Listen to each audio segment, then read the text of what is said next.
Happy Tuesday, everybody. Welcome to another episode of China Update, where we discuss leading political, economic, and geostrategic analysis on the world's number 2 economy. My name is Tony.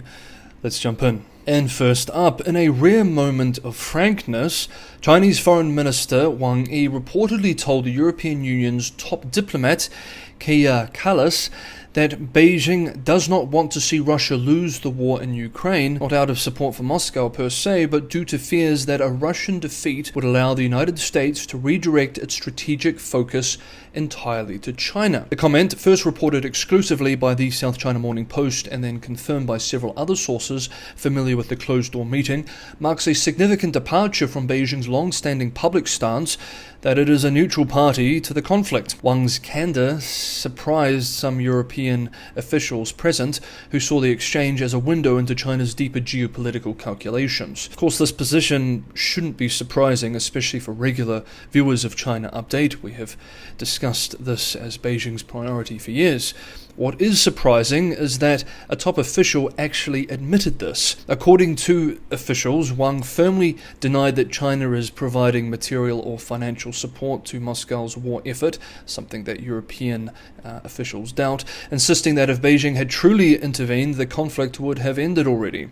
Yet he did not hide China's strategic interest in preventing a decisive Russian defeat. During the 4-hour meeting with Callas, a former Estonian prime minister who recently assumed her role as the EU's foreign policy chief, Wang reportedly delivered a series of, quote, history lessons and lectures, end quote, that reinforced China's view of global affairs, including its suspicion of Western intentions in Asia. The remarks suggest that Beijing sees the Ukraine war through a broader lens, where the outcome could directly impact the US-China rivalry.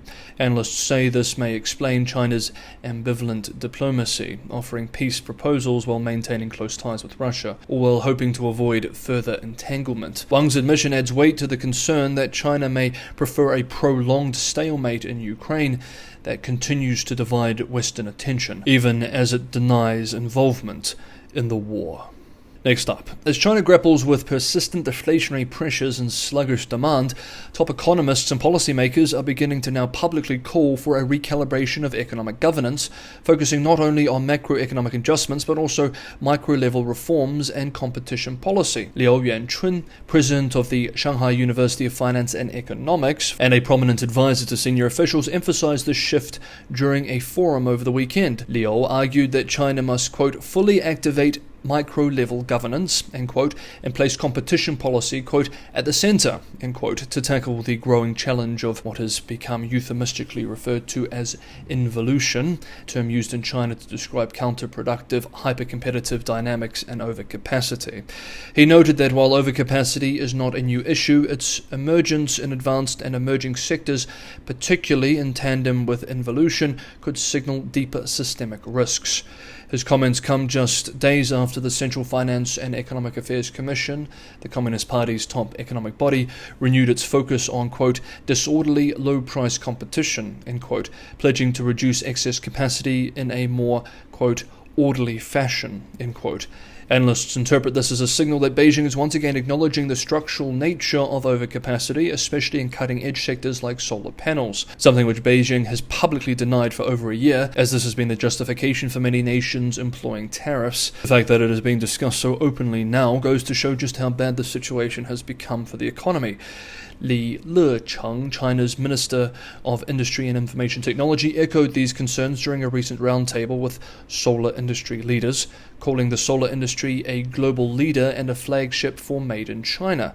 Li pledged to address, quote, disorderly low-price competition, end quote, by improving industry management and encouraging lagging producers to exit or restructure. However, these issues are part of a larger systemic problem, that is that China is funneling billions in subsidies to these industries. This is why there is overcapacity. It's exacerbated too by the fact that these subsidies are subsidized by households, meaning that demand is too weak. Dumping these on global markets has resulted in a global trade backlash. It is difficult to see how this can be prevented without a significant change to China's wider industrial policy generally. Indeed, experts warn that curbing overcapacity and stabilizing prices will require more than supply-side interventions, and the issues are long-standing. China's consumer and producer prices have both remained in contractionary territory, with CPI declining for 4 consecutive months through May and PPI falling since late 2022.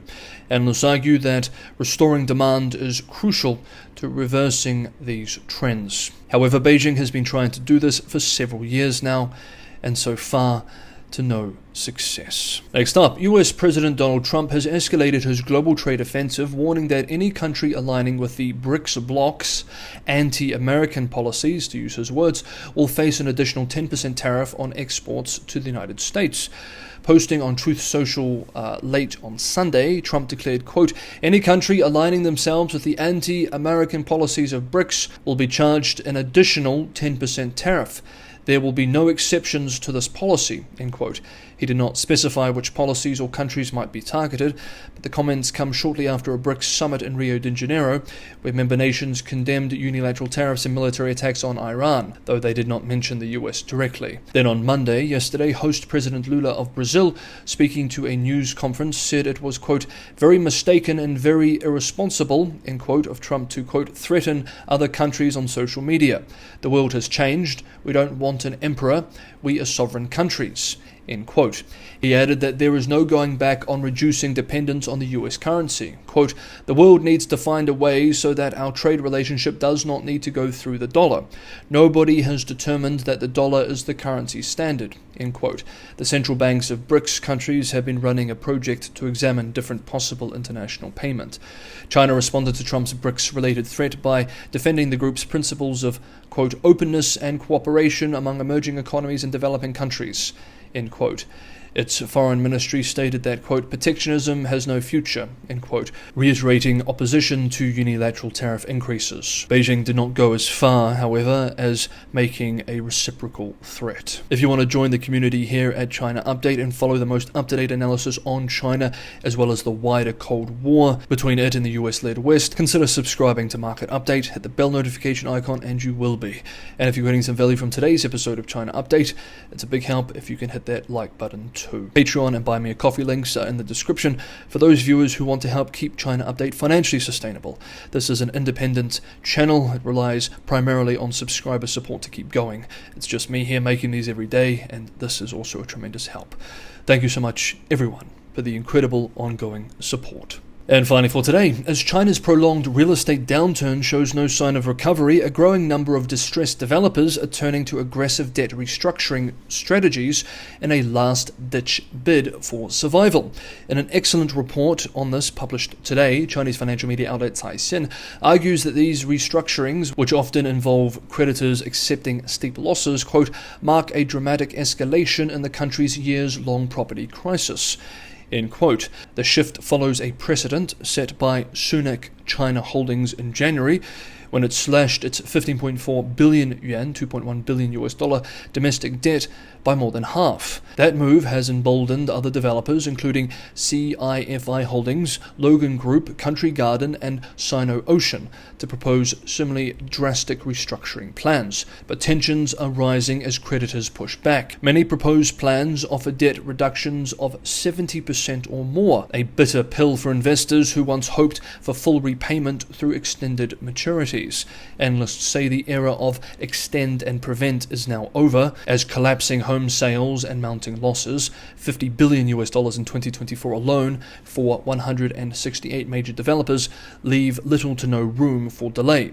Key to these restructurings are so-called debt for asset swaps, where liabilities are exchanged for ownership or income rights in physical assets like apartments, hotels, or commercial properties. However, valuations are murky and often inflated. In one high-profile example, CIFI pledged a Chongqing project as collateral for a bond extension, only for bondholders to receive a fraction of the expected value after its sale. This also suggests that while prices have been declining for years now, they are likely still officially greatly overvalued, meaning trillions or even tens of trillions of value still left to disappear. Court-supervised bankruptcies are becoming more common, with Jinke Properties' 147 billion yuan restructuring seen as a potential model. Yet even here, ordinary creditors may recover less than 10%, a 90% destruction in value. And experts question whether such processes are scalable across China's fragmented and opaque property sector. The trust gap is growing too. Bondholders, often behind banks and tax authorities in repayment order, are discovering that pledged assets are worth far less than promised, or already claimed by others. As one bond investor put it, some restructuring plans may be worse than bankruptcy. Beijing has called for more efforts to stabilize expectations and resolve financial risks, but legal experts warn that debt deals alone won't solve the industry's underlying issues. With over $500 billion in debt maturing in 2025, even successful restructurings may only delay further defaults. China's developers are now racing to downsize, deleverage, and for some, reinvent themselves entirely. The high leverage, high turnover era is over. What follows may be a long and painful readjustment. Okay, that is today's episode of China Update. Thank you so much everybody for watching. Unless something big happens in the next 24 hours, we'll be taking tomorrow, Wednesday off. I hope you have a good Tuesday and Wednesday, and I will see you for a new episode on Thursday.